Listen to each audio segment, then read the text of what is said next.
There are a lot of shows in sports radio that are still covering the schedule release, which was yesterday.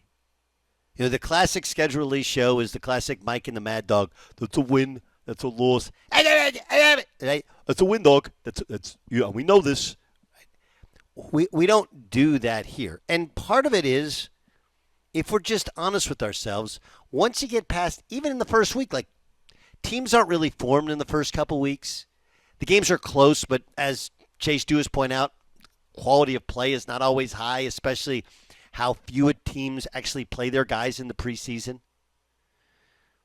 And then once you get past those first couple weeks, there's so many injuries, you have no idea the level of competitiveness for most games. You can say you didn't think the Cowboys were going to be any good, but you didn't know that the Cowboys would lose Dak Prescott last year, did you? The Saints start the year 2-0, and then all of a sudden the roof falls in, Derek Carr gets hurt, and they were just abysmal. And so, for example, what was that? Was that a Christmas Eve game or December 23rd game? Green Bay, New Orleans, right? It was a complete nothing burger in terms of competitiveness in that game. Whereas, Minnesota, no one thought would be that competitive or that good. They end up playing Detroit for the division title last year, and around and around and around we go. What the world is searching for when the schedule comes out is what we have. Was it tomorrow night in New York? I would challenge anybody in sports to tell me a better. There are environments that can be as good. Right? Perfect example is my college basketball team next year. We're going to open the season at Kansas. It's every seat will be filled because of them, not because of us. And it's as good an atmosphere as you will find anywhere in sport. It's amazing. But it will have that in New York, plus meaning behind it, pressure behind it. And a fan base that hasn't seen the Knicks, I didn't know this stat until yesterday, close out a series at home since 1999? Over a quarter century ago? Like, that is nuts.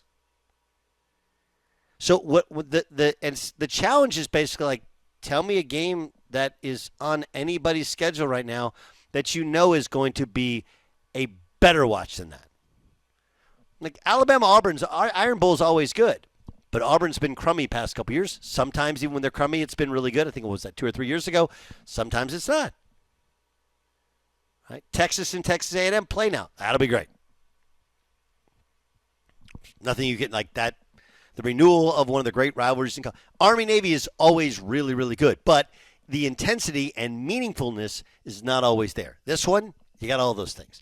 Plus, it's the Celtics, who not only have been the defending NBA champions, but they've been more competitive more often over the past 50 years than the Knicks have. People in New York think they've invented basketball, think somehow they have the cure to the basketball cancer disease, and yet they haven't been able to win anything. It's in the Garden, which there are other famous arenas. But when you say world's most famous arena, I don't know. It's hard to challenge that hard to challenge that statement. I'm not a New Yorker. I'm a son of a New Yorker. I lived in Connecticut, but not in New York. But even I know that's all of the schedule stuff and all the talk about it. All you're really looking for is what you have in Madison Square Garden Game 6. And then, by the way, if you're the New York Knicks, the entire reason that you went out and loaded up your roster with Villanova Wildcats was this idea that, hey, end of the day, are they tall enough? Are they fast enough? Do they jump high enough? Do they shoot well enough? It doesn't matter. They know how to win. Well, you got to know how to win. And you're playing against a team that is depleted, that is down their best score. And by the way, if you're the Celtics, you got to think if you win this game, the pressure goes right back thrust onto the Boston Celtics because you don't want to be up 3-1. Jason Tatum goes down and you still lose the series. Like, I don't like to hyper-focus on games. We're not going to do a game preview, or we can do a game preview. We're not going to do predictions or whatever. But what I can tell you is that's as good an atmosphere as you're going to ever see anywhere in sports. And it's one where, oftentimes, some tickets I will pay for. Like, I'll pay for really good seats. The Thunder, if the Nuggets win tonight, Nuggets Thunder be Sunday afternoon in Oklahoma City, that one I would pay for. I pay for. But it still won't be Celtics and Knicks because you don't have the 70 years of history between the two. New York versus Boston, Madison Square Garden, defending NBA champions against a team that hasn't won a championship in, what is it now, almost 50 years? More than 50 years. Yeah, that's, if you said like sports, like what is sports? That.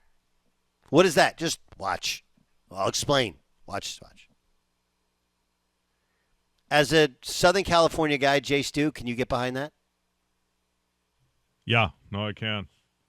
And I think the people living today that lived through this time would probably argue. I think that maybe the Roman Coliseum's the most famous arena in the entire world. Yeah. Well, there's nobody. The world's most famous. Will that be the world's most famous stadium? I don't know. And where would the Rose Bowl stack up? It should be America's. Like, we do the world thing. It's like world famous. Oh, they're world famous chicken noodle soup. Like, I don't remember which comedian did it, but it's like, do you really think if you're walking in France, you go like, hey, what's the best chicken noodle soup in the world? They go, Dave's chicken noodle soup. Like, no. But I do think there's something really cool about New York versus Boston, about Madison Square Garden, about the Knicks playing a depleted Celtics team, but the Celtics team still probably being better than the Knicks. Like, the whole thing, it's like, what do you love about sports? It's cliche, but it's like that. That's what you shoot for. That's what you aim for. Those are the games that you're willing to pay money for. Those are the ones that you like to watch and you get invested in. That's it. That's the one. Buyer, you're from Wisconsin.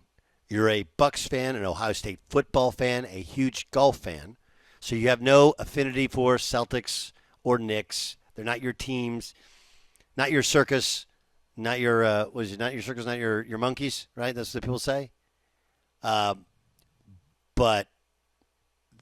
I don't know. It feels like for me and you being hardcore sports guys, that's one I would pay money to go see. There is something unique about Madison Square Garden. I've only been once, and it was for a regular season game. But as we had talked about, I think maybe a few weeks ago, in comparing a Lakers crowd against a Knicks crowd in terms of celebrity-wise, and this isn't meant to be a knock on any of the Lakers faithful that are very big fans in the upper deck. It feels that the celebrities of the Knicks are Knicks fans, or they're New York-based, where the celebrities of the Lakers are just there to be seen that they're at the Laker game because they're a celebrity. And I feel that it may go overboard. I do feel that there's some authenticity there, where you do have Tracy Morgan wearing his Knicks stuff, obviously Spike Lee, John McEnroe's there. It's just a little bit more authentic than what we get out here on the West Coast with Lakers games, and I've always felt that was pretty neat about seeing games at the Garden, specifically playoff games.